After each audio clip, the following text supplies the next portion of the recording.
Avant d'entrer en campagne, Josué envoya des espions pour reconnaître le pays. Dans le chapitre 2 du livre de Josué, nous voyons qu'à leur retour, ces hommes racontèrent que la frayeur de Dieu avait déjà saisi les habitants de Canaan.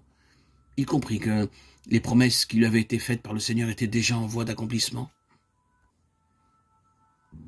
Et il est indiscutable que dans la guerre spirituelle également, quand nous prenons l'offensive et avançons sur le champ de bataille, nous découvrons que la frayeur de Dieu a déjà saisi l'adversaire. Si l'Église de Christ tout entière se levait, revêtue de la force et de la puissance de Dieu, les principautés et les puissances du mal seraient anéanties, car la terreur de Dieu les a déjà saisis. Dans le chapitre 3, nous voyons Josué donnant au peuple l'ordre de se tenir prêt à traverser le Jourdain. Et dans le chapitre 4, la description de cette traversée nous est faite en détail. Les sacrificateurs furent envoyés les premiers, portant avec eux l'arche de l'alliance de Dieu. Ils s'arrêtèrent de pied ferme au milieu du Jourdain jusqu'à ce que toute la nation ait achevé de passer, Josué 3, 17. De plus, l'Éternel commanda que 12 pierres fussent enlevées du milieu du Jourdain et que 12 autres pierres y fussent dressées à la place où s'étaient arrêtés les pieds des sacrificateurs qui portaient l'arche de l'Alliance. Josué 4, 9.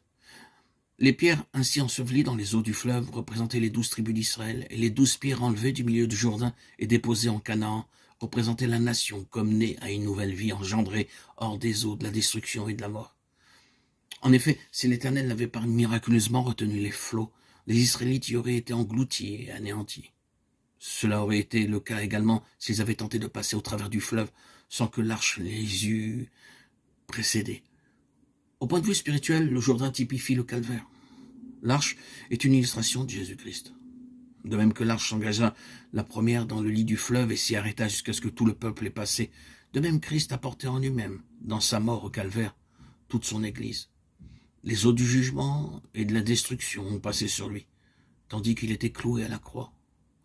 Son Église tout entière a été ensevelie en lui et a pour ainsi dire disparu, a été mis hors de vue, pour autant qu'elle représentait la race déchue d'Adam. C'est ainsi que lors du déluge, les eaux de la destruction exterminèrent toute chair, tous les êtres qui étaient sur la face de la terre. Genèse 7, 23. Seul Noé et sa famille échappèrent, parce qu'ils furent portés dans l'arche, au travers ou au-dessus des flots destructeurs.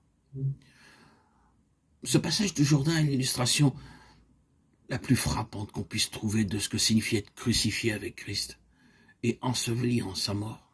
Nous sommes tous, tout aussi réellement, ensevelis en Jésus-Christ, baptisés en lui, Romains 6, 4, que si nous étions tels les 12 pierres immergées au fond du Jourdain.